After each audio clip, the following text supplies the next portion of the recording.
우리가 지난주에 빼앗을 수 없느니라 라는 제목으로 같이 말씀을 봤습니다. 그때 본문의 배경이 되는 것은 이 빼앗을 수 없다, 빼앗길 수 없다라는 건 전쟁에 쓰이는 용어라고 그랬어요. 그랬더니 이 말씀의 배경이 시작되는 걸 봤더니 배경이 뭘 배경으로 했다고 했죠? 수전절. 다가올 줄 알았습니다. 수전절. 수전절은 시리아의 안티오쿠스 4세가 그 예루살렘 성전을 돼지피로 더럽혔거든요. 그 당시 죽이고 있던 안식이라든지 모든 법들을 다 폐지시켜 버렸어요. 거기에 붕괴해서 일어난 가문이 마카베우스 가문이라고 했죠. 그 가문을 성전을 3년 만에 다시 정화를 시켰어요. 그 사건을 기념을 한 게 이 수전절이라는 거죠. 그러니까 때가 겨울이어서 이게 때마침 긴 겨울이라는 것은 잠들어 있다는 걸 말을 하거든요. 그거로부터 이제 그걸 회복시킨다는 그런 개념이에요. 그래서 10장에 나오는 이 배경이 11장에 나오게 되면 무슨 사건이 이루어지죠? 죽은 나사로가 살아나게 되잖아요. 죽음이라는 긴 잠에서 깨어나는 게 부활이잖아요. 그래서 이 수전절을 배경으로 해서 예수님이 그 사역을 죽은 나사로를 되살리신 거란 거예요. 그 의미가 있다는 거죠. 그래서 이렇게 빼앗을 수가 없다, 빼앗길 수가 없다라는 건 어떤 사람들에 해당하느냐? 내가 예수를 선택하는 것이 아니라 예수님께서 나를 선택한 사람들은 아무에게도 빼앗을 수가 없고 빼앗기지 않는다는 거예요. 그럼 나는 예수님이 선택한 사람이 맞나 아닌지를 알 수 있는 여부는 뭐라고 했어요?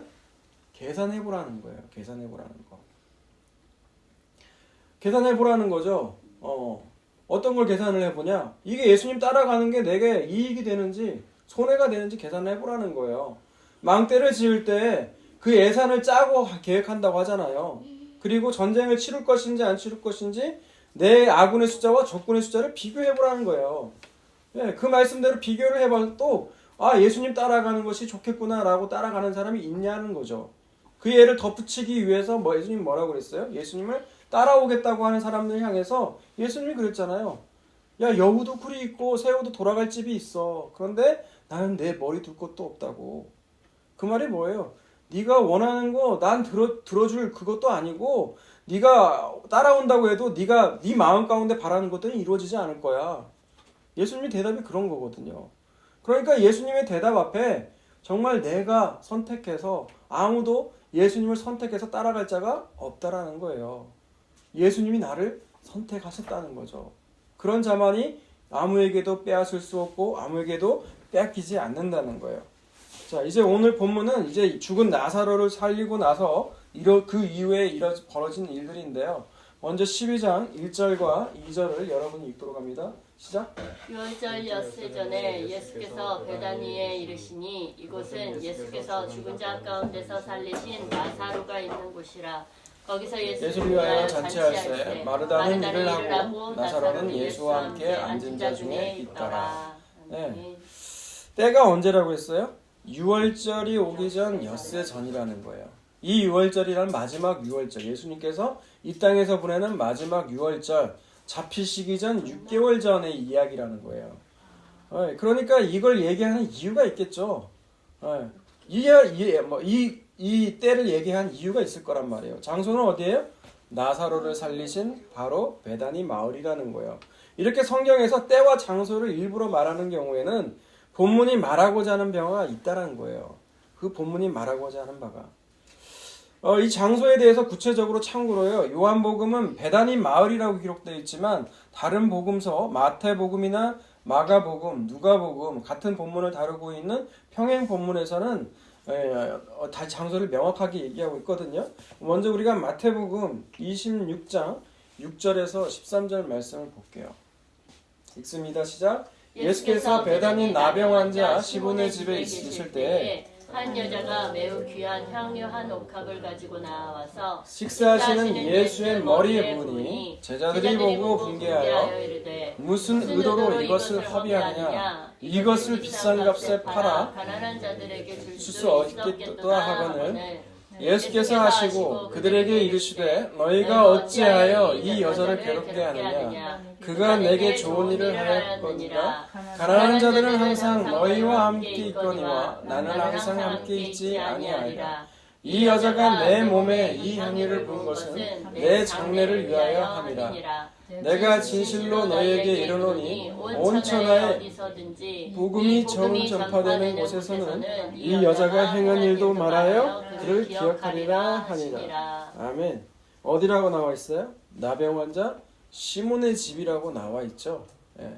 또 같은 본문을 다루고 있는 마가복음 14장 3절에서 9절까지 또 읽습니다. 예수께서 베다니 나병 환자 시몬의 집에서 식사하실 때에 한 여자가 매우 값진 향유 곧 순전한 나다한 옥합을 가지고 그 옥합을 깨뜨려 예수의 머리에 부으니 어떤 사람들이 화를 내어 서로 말하되 어찌하여 이 향유를 이 향유를 300데나리온 이상에 팔아 가난한 자들에게 줄 수 있었겠도다 하며 그 여자를 책망하는지라. 예수께서 이르시되 가만두라. 너희가 어찌하여 그를 팔게 하느냐. 그가 내게 좋은 일을 하였느니라. 가난한 자들을 항상 너희와 함께 있으니 아무 때도 원하는 대로 도울 수 있거니와 나는 너희와 항상 함께 있지 아니하리라. 그는 힘을 다하여 내 몸에 향유를 부어 내 장례를 미리 준비하였느니라. 내가 진실로 너희에게 이르노니 온 천하에 어디서든지 복음이 전파되는 곳에는 이 여자가 행한 일도 말하여 그를 기억하리라 하시니라. 아멘.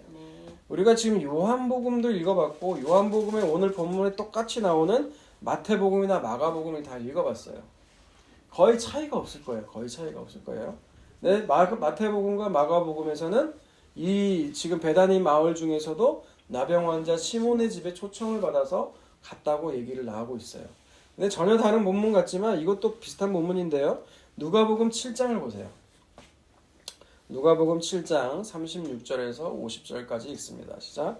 한 바리새인이 예수께 자기와 함께 잡수기를 청하니 청하니 이에 바리새인의 집에 들어가 앉으셨을 때에 그 동네에 죄를 지은 한 여자가 있어 예수께서 바리새인의 집에 앉아 계심을 알고 향유 담은 옥합을 가지고 와서 예수의 뒤로 그 발 곁에 서서 울며 눈물로 그 발을 적시고 자기의 머리털로 닦고 그 발에 입 맞추고 향유를 부으니 예수를 청한 바리새인이 그것을 보고 마음에 이르되 이 사람이 만일 선지자라면 자기를 만지는 이 여자가 누구며 어떠한 자 곧 죄인인 줄을 알았으리라 하거늘 예수께서 대답하여 이르시되 시몬아 내가 내게 이를 말이 있다 하시니 그가 이르되 선생님 말씀하소서. 이르시되 빚 주는 사람에게 빚진 자가 둘이 하서 하나는 500데나리온을 잡고 하나는 50데나리온을 줬는데 갚을 것이 없으므로 둘 다 탕감하여 주었으니 둘 중에 누가 그를 더 사랑하겠느냐.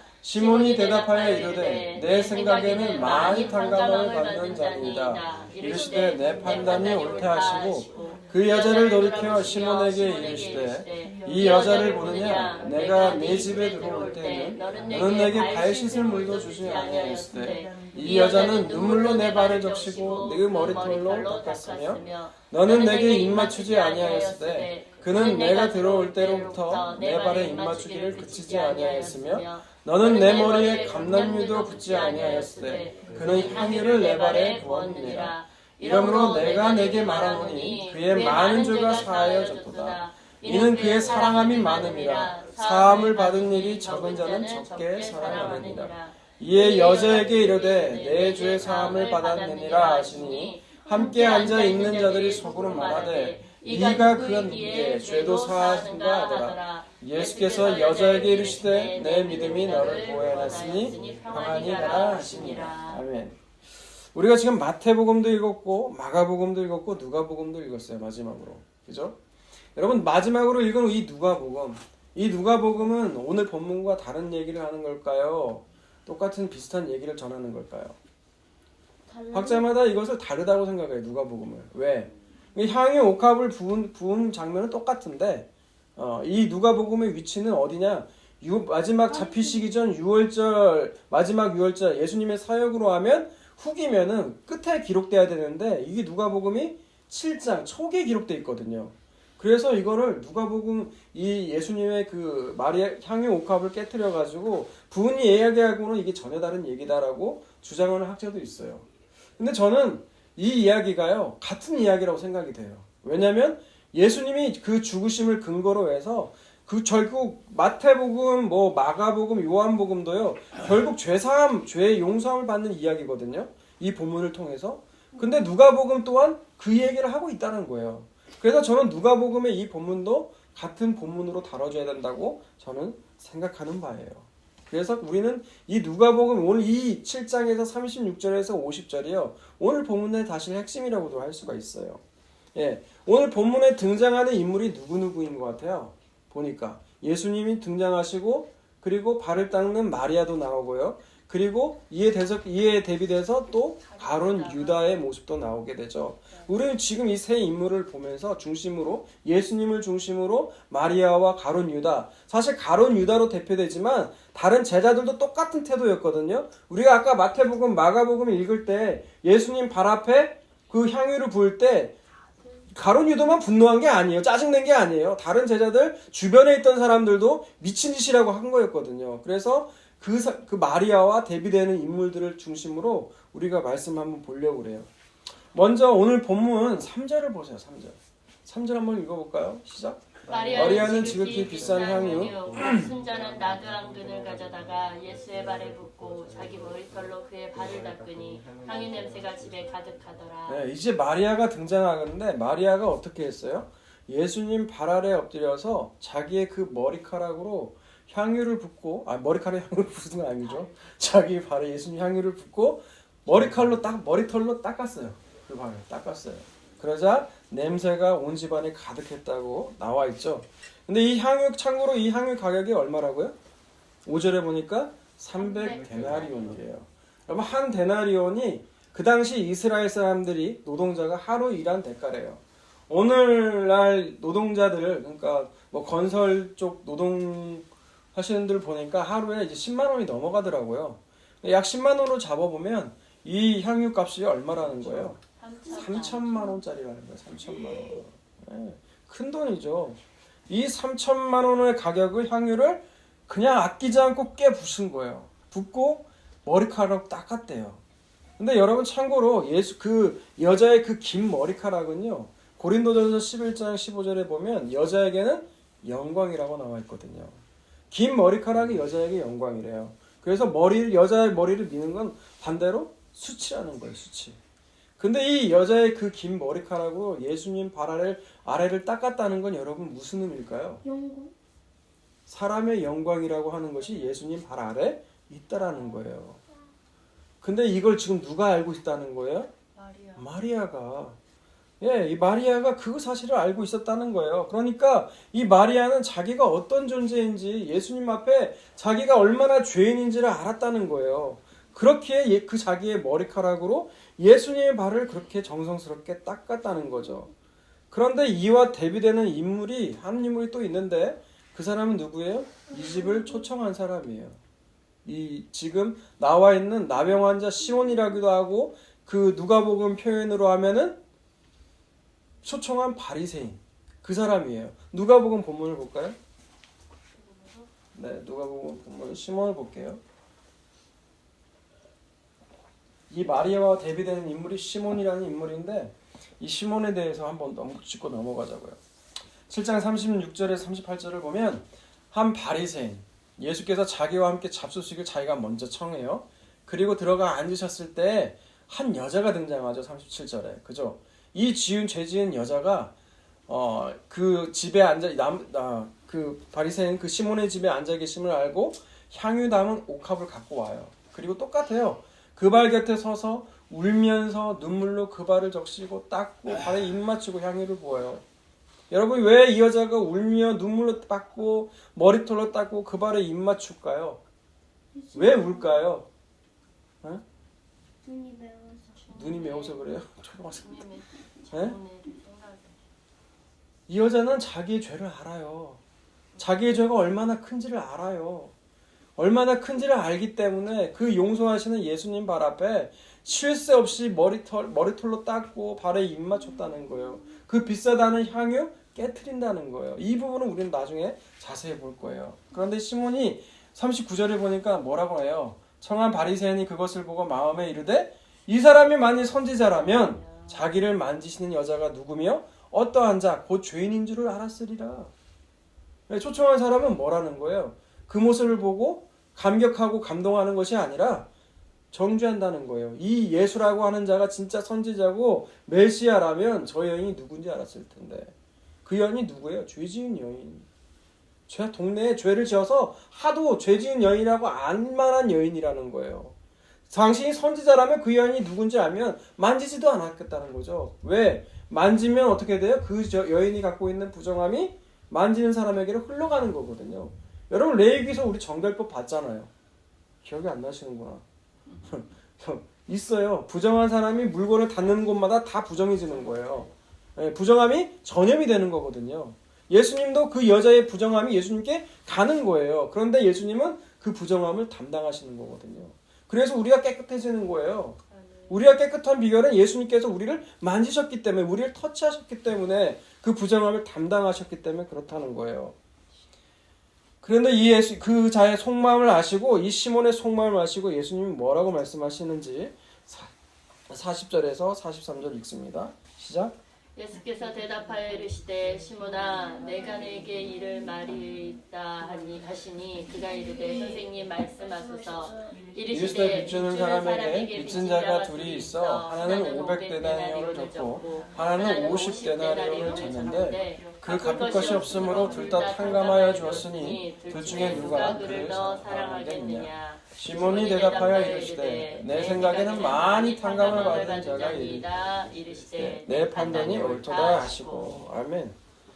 그러자 예수님이 예수님 비유를 들죠. 500데나리온을 빚진 자 그리고 50데나리온이 빚진 자가 있는데 둘 다 갚을 것이 없다는 거예요.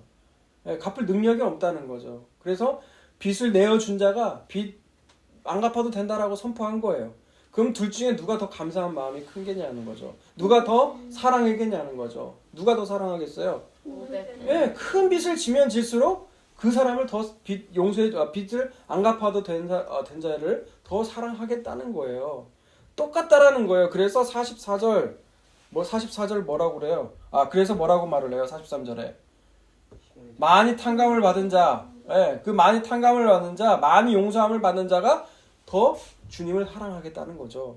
그러면서 돌아서면서 이 태도를 비교하는 거예요. 시몬과 마리아를 비교하는 것이 44절, 47절이에요. 읽어봅니다. 시작. 그 여자를 돌아보시며 시몬에게 이르시되 이 여자를 보느냐? 내가 내 집에 들어올 때 너는 내게 발 씻을 물도 주지 아니하였을 때 이 여자는 불물로 내 발을 적시고 그 머리털로 닦았으며 너는 내게 입맞추지도 아니하였을 때 그는 내가 들어올 때로부터 내 발에 입맞추기를 그치지 아니하였으며 너는 내 머리에 감람유도 붓지 아니하였을 때 그는 향유를 내 발에 부었느니라. 이러므로 내가 내게 말하노니 그의 많은 죄가 사하여졌도다. 이는 그의 사랑함이 많으니라. 사함을 받은 일이 적은 자는 적게 사랑하느니라. 아멘. 44절에 46절까지 그 여자와 마리아와 비교를 하는 거예요. 이 제 집을 초청한 시몬과 뭐라고 비교하는 거예요? 시몬, 너는 발 씻을 물도 주지 않았지만 이 여자는 눈물로 나의 발을 씻어주었다.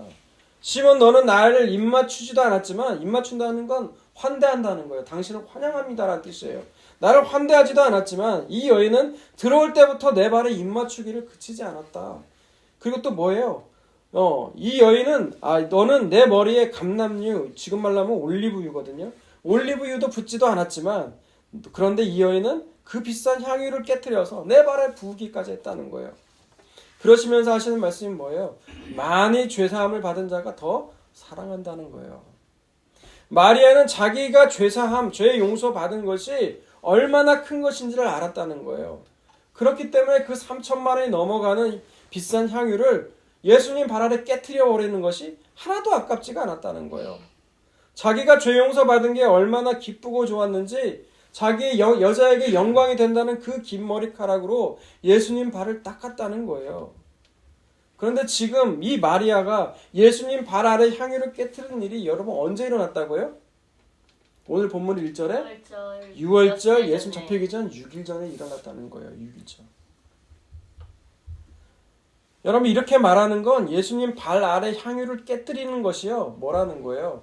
예수님이 잡혀 죽으시기 전 죽을 일을 미리 알고 장례를 준비했다는 거예요. 그래서 요한복음 12장 그 7절에도 보고 다른 마태복음이나 마가복음에도 보면은 이 여자가 장례를 위해 준비했다고 예수님이 말씀하시는 거예요. 예수님의 죽으심을 미리 알았다라는 거예요. 이 여자가, 이 마리아가. 여러분 근데 놀랍지 않아요? 예수님의 다른 제자들은요 그렇게 말씀 많이 들었어요. 내가 죽을 것을 그렇게 예수님께서 말씀하셨거든요. 시몬 베드로가 그랬잖아요. 예수님이 나를 누구라고 생각하냐 라고 했을 때 뭐라고 그래요? 주는 그리스도시요 살아계신 하나님의 아들이라고. 그러자 예수님이 잘했다고 하시면서 예수님이 앞으로 죽어야 될 일들을 십자가에서 죽어야 될 일을 얘기하시니까 시몬이 뭐라고 대답해요? 그런 일이 있어서는 안 된다는 거예요. 그러니까 예수님 뭐라고 그래요? 사단아 물러가라는 거예요. 네가 어찌 사람의 일을 하나님의 일을 생각하지 않고 사람의 일을 생각하냐는 거예요. 하나님의 일이 뭐냐는 거예요. 예수는 죽어야 된다는 것이에요. 그게 하나님의 생각이에요. 그런데 베드로는 그렇게 하지 않았다는 거죠. 그럼에도 불구하고 이 여인은 이 마리아라고 한 이 여인은 어떻게 예수님이 죽어야 될 사실을 받아들이게 됐냐는 거죠. 물론 하나님의 은혜이지만 이 여인에 대한 특징이 나와 있는 본문이 있는데 누가복음 10장을 한번 볼까요? 아까 그거 얘기 안 했죠. 누가복음 10장을 한번 찾아볼게요. 아니면 제가 찾을 거예요. 누가복음 10장 38절에서 42절인데요. 이 여자의 특징이 이렇게 나와 있어요. 여러분도 알 거예요. 그들이 갈 때에 예수께서 한 마을에 들어가서 마르다라고 하는 이름하는 한 여자가 자기 집으로 영접하더라. 그에게 마리아라고 하는 동생이 있어 주의 발치에 앉아 그의 말씀을 듣더니 마르다는 준비하는 일이 많아 마음이 분주한지라. 예수께 나아가 이르되 주여 내 동생이 나 혼자 일하게 두는 것을 생각하지 아니하시나이까. 그를 명하사 나를 도와주소서 하소서. 주께서 대답하여 이르시되 마르다야 마르다야 내가 많은 일로 염려하고 근심하나 몇 가지만 하든지 혹은 한 가지만이라도 족하리라. 마리아는 이 좋은 편을 택하였으니 빼앗기지 아니하리라 하시니라. 예수님이 마르다와 마리아를 찾아가시죠. 근데 마르다와 마리아의 태도가 가장 비교되는 게 뭐예요? 마르다, 마리아 모두 다 예수님을 위했어요. 예수님 위해 준비했단 말이에요. 예수님이 했는데 마르다는 자기가 생각한 준비한 거, 음식을 만들어서 준비하는 것이 좋은 거라고 생각했단 말이에요. 그런데 예수님의 답은 뭐예요? 좋은 것이란. 마리아처럼 예수님 발 앞에서 말씀을 듣는 것. 여러분 이게 좋은 거라는 거예요. 이 좋은 것은 아무에게도 빼앗기지 않는다는 거예요.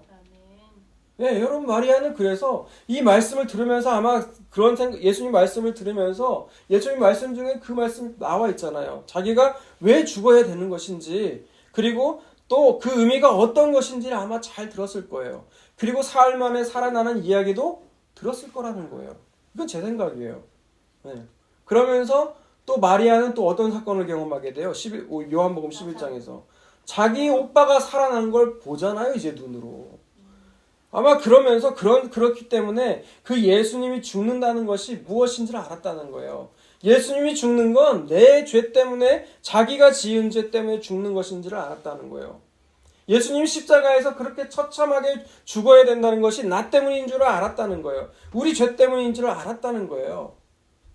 그런데 만약 이것을 모른다면 어떤 사람처럼 갈 수 있느냐? 오늘 본문에 나오는 가룟 유다, 다른 제자들의 모습처럼 분노한다는 거예요. 여러분 오늘 본문 4절에서 6절 다시 한번 볼까요? 오늘 본문 4절에서 6절 읽습니다. 시작. 제자 중 하나로서 예수를 잡아줄 가룟 유다가 말하되 이 향유를 어찌하여 300데나리온에 팔아 가난한 자들에게 주지 아니하였느냐 하니 이렇게 말하면 가난한 자들을 생각함이 아니요 그는 도둑이라 돈꾀를 맞고 거기 넣는 것을 훔쳐가미로라. 네. 마리아는 예수님의 죽음이 어떤 의미인지를 알았어요.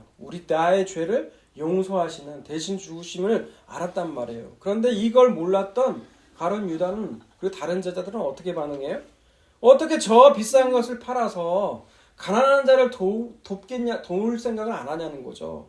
예. 이 생각을 누구만 갖고 있었다는 거, 가룟 유다만 갖고 있었다는 것이 아니에요. 마태복음, 마가복음 보니까 다른 제자들, 그 주변에 있는 사람들도 다 똑같은 생각이었다는 거예요. 여러분, 예수님의 죽으심의 의미를 모른다면 이처럼 나온다는 거예요. 가난한 자를 팔아서, 향유를 팔아서 가난한 자를 돕자는 거예요. 가난한 자를 팔아서 향유를 돕자는 게 아니고 가난한 자를 팔아서 여러분 자고 있는지 안 자고 있는지 확인하는 거예요. 예. 가난한 자를 파는 게 아니고 향유를 팔아서 가난한 자를 돕자. 얼마나 좋아요. 다른 사람에게 인정받고 칭찬받는 길로 가자는 거예요. 그래서 우리끼리 돕고 도와서 좋은 세상, 유토피아를 만들자는 거예요. 그게 예수님의 죽으심을 모르는 사람들의 방향이라는 거예요. 여러분 교회도 얼마든지 그럴 수가 있다는 거예요. 예수님의 죽으심을 모르면요 사람들에게 인정받기를 원해요. 여러분 왜 오늘날 목사님들이 바르게 복음을 못 전하냐? 사람들의 인정이 더 중요하거든요. 눈에 보이지 않는 예수님의 인정보다 사람들의 인정받기를 더 원하는 거예요. 그러면 안 되거든요. 예수님의 인정을 받는 게 더 중요해요. 우리가 예수님 발 앞에 엎드려서 예수님이 마리아에게 계셨던 것처럼 여러분 얼마나 정말 기분 좋을 것 같아요. 예수님 발 아래 엎드려서 너는 죄 용서함 받은 자야. 네가 그 의미를 알고 있구나. 그 예수님의 눈빛을 여러분 받고 싶지 않으세요? 그게 아니구나. 받고 싶지 않구나. 그래. 그러면 그냥 가난한 자를 팔아서 향유를 도우세요. 네. 여러분 그렇지 않다면 우리는 그 길로 갈 수밖에 없다는 거예요. 사람들 인정받고 칭찬받는 길로 갈 수밖에 없다는 거예요. 그래서 그 선한 일을 했다는 착각을 하는 이들을 향해서 예수님은 뭐라고 답변하세요? 7절 8절 읽읍시다. 시작.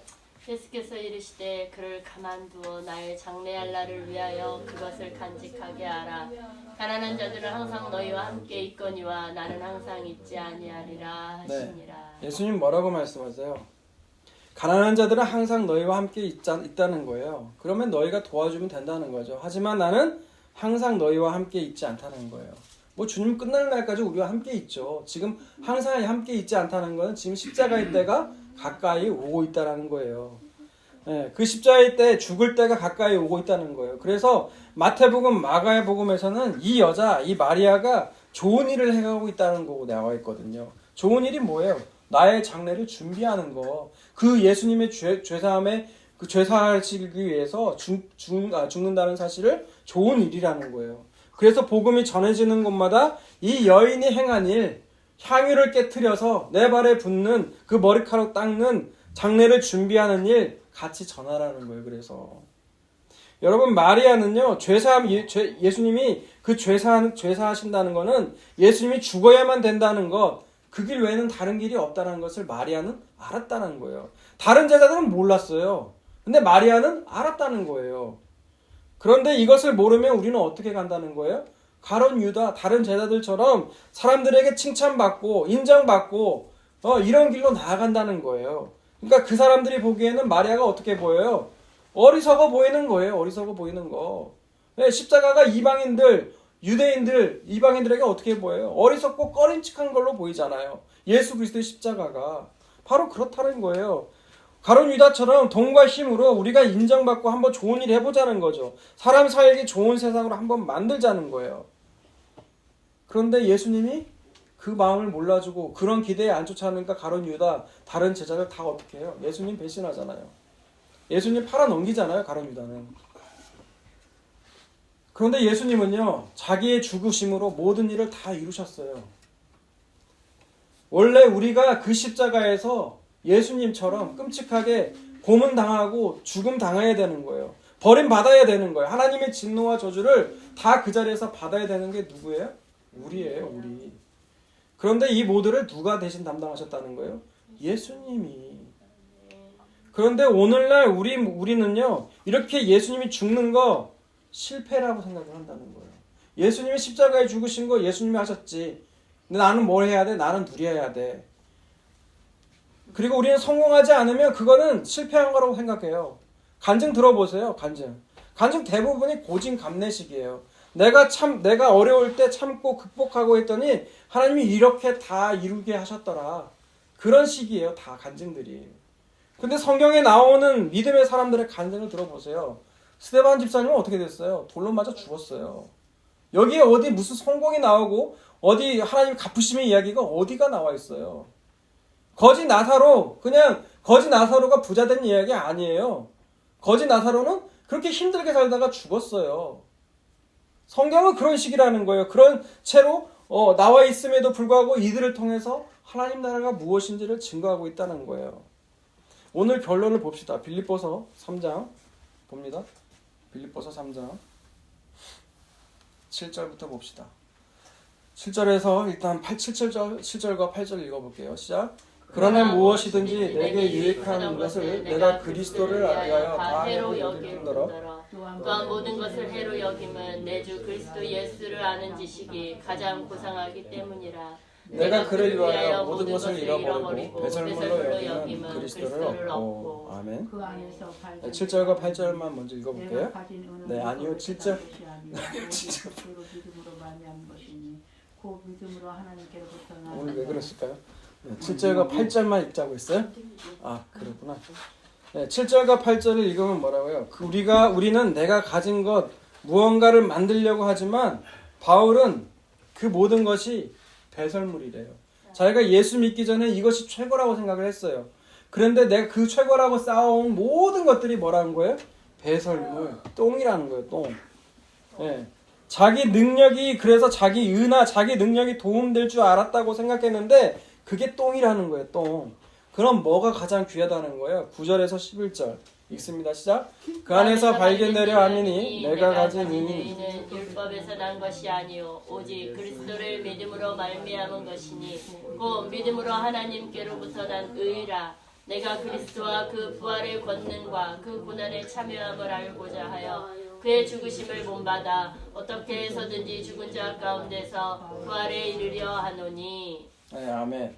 이 부분을요, 세번역 성경은 이렇게 번역하고 있어요. 세번역 성경이 문장 단위로 끊어서 이해하기가 쉽더라고요. 무엇이 가장 귀하냐? 그게 뭐냐라고 했더니 바울의 고백이에요. 나는 그리스도를 얻고 그리스도 안에 있는 사람으로 인정받으려고 합니다라는 거예요. 바울에게 가장 중요한 건 세상의 인정이 아니었다는 거죠. 그리스도에게 인정을 받고 싶다는 거예요. 아멘. 여러분 그러고 싶지 않으세요? 예수님께 인정받는 게 중요하지. 사람에게 인정받아서 뭐예요? 네. 사람에게 인정받기를 원하면요, 그 사람들 때문에 언젠가는 덫에 걸리는 순간이 와요. 두려워하게 된다고요, 그걸. 그 다음에 읽어볼게요. 나는 율법에서 생기는 나 스스로의 의가 아니라 그리스도를 믿는 그 믿음으로 말미암아 오는 의, 곧 믿음에 근거하여 하나님에게서 나오는 그 의를 얻으려고 합니다. 내가 바라는 것은 그리스도를 알고 그분의 부활의 능력을 깨닫고 그분의 고난에 동참하여 그분의 죽으심을 본받는 것입니다. 라는 거예요. 내가 원하는 건 하나님께 인정을 받는 것인데 그 하나님께 인정받는 것이 무엇이냐? 바로 하나님의 아들 예수 그리스도를 믿는 믿음에서 나오는 의라는 거예요. 자기가 말씀을 잘 지켜서 내가 말씀대로 살아서 나오는 자기 의라는 거예요. 그것이 배설물이라는 거예요. 여러분. 그것이 아니라 예수님을 믿는 믿음에서 나오는 의. 그 의를 내가 받고 싶다는 거예요. 그걸 바랬더니 어떻게 해야 되느냐? 내가 그리스도를 알아야 된다는 것이죠. 그리스도가 뭐냐? 부활의 능력을 가지고 계신 분이라는 거예요. 근데 부활의 능력을 가지려면 어떻게 되느냐? 그 과정을 봤더니 결국 어디에? 고난, 죽으심이라는 거예요. 예수님의 죽으심이 없으면 부활이 없죠, 여러분. 그 고난이 없고 죽으심이 없다면 예수님이 다시 살아난 부활의 영광이 없다는 거예요. 그러니까 지금 바울이 얘기하고자 하는 바가 뭐냐? 내가 원하는 거는 예수 그리스도께서 죽으신 것처럼 그렇게 죽기를 원한다는 거예요. 여러분 이것이 복음이라는 거예요. 예수님의 죽으심, 그 예수님의 죽으심을 본받고 싶다는 거예요. 나 죽고 싶다라는 거예요. 예수님처럼. 여러분 그게 그리스도인이라는 거예요. 성공하고 싶다. 나는 이 세상에서 인정받고 싶다가 그리스도인이 아니라 하나님의 능력을 도움에 힘입어서 나를 무시했고 나를 조롱했던 자들에게 내가 되갚아주겠다라고 하는 것이 복음이 아니라 예수 그리스도처럼 낮아지시고 그리고 그 자리에서 죽으신 그 예수님의 죽으심을 본받고 싶다는 거예요. 바울은. 그래서 왜 그렇게까지 하느냐? 11절. 그리하여 나는 어떻게 해서든지 죽은 사람 가운데서 살아나는 부활에 이루고 싶습니다. 라는 거예요. 바울은. 그래서 그 죽으심 가운데 들어가고 싶다는 거예요. 여러분 얼마나 많이 달라요. 우리가 생각하는 그렇게 우리가 이게 부러워 보입니까? 이게 이런 모습들이. 이건 우리가 원하고 담고 싶지도 않을 거예요. 여러분. 꺼림칙할 거예요. 근데 바울은 복음을 분명히 알았던 사람이에요. 이것이 더 값진 거라는 거예요. 여러분 그렇지 않으면 그 향유 깨트릴 수 없어요. 마리아처럼. 그 향유 가격이 얼마인데 얼마나 비싼 건데 그걸 어떻게 깨트려요? 여러분 깨트릴 수 있겠어요? 3천만 원짜리인데 1억 원짜리인데 여러분의 가장 귀한 거 예수님 죽으심을 알고 용서하심을 의미를 아는 자만이 예수님이 가장 귀하니까 깨트릴 수 있다는 거예요. 그래서 갈라디아서 6장 14절 그러나 내게는 같이 읽죠. 그러나 내게는 우리 주 예수 그리스도 십자가 외에 결코 자랑할 것이 없으니 그리스도로 말미암아 세상이 나를 대하여 십자가에 못 박히고 내가 또한 세상에 대하여 그러함이라. 아멘. 여러분 그러한 자들은 예수 그리스도 십자가 외에는 자랑할 것이 없어요. 저는 목사님들 모임 가면은 답답해요. 예수 그리스도의 십자가 외에는 자랑할 것이 없다고 우리가 전해야 되는 목사들이 이거 자랑 안 해요. 가니까 제가 모임 왜 안 좋아하는지 아세요? 가면은 맨 자식 자랑, 교회 자랑, 교회 자랑이 예수님 자랑하는 것이 아니더라고요. 성도가 얼마고 얼마나 많은 교회를 짓고 여러분 그거하고 상관이 없어요. 예수님 그리스도의 그 십자가, 나를 위해 죽으신 그 십자가 외에는 그리스도인에게 자랑할 것이 없다라는 거예요. 그런 자들은 세상을 볼 때 어떻게 된다는 거예요? 세상이 죽어있는 것처럼 보여요. 아무런 가치가 없이 보인다는 거예요. 반대로 세상은 우리를 볼 때 어떻게 해요? 저거 그냥 다 살았네. 죽은 자처럼 보인다는 거예요. 저기 예수 믿는 거라면 나는 안 믿을 거야. 예, 꺼리 끼고 어리석은 자처럼 보인다는 거예요. 여러분 그게 예수 잘 믿고 있다는 증거예요. 여러분 그렇게 살아갈 수 있는, 은혜로 살아갈 수 있는 저와 여러분이 다 되시기를 주님의 이름으로 축복합니다. 아멘.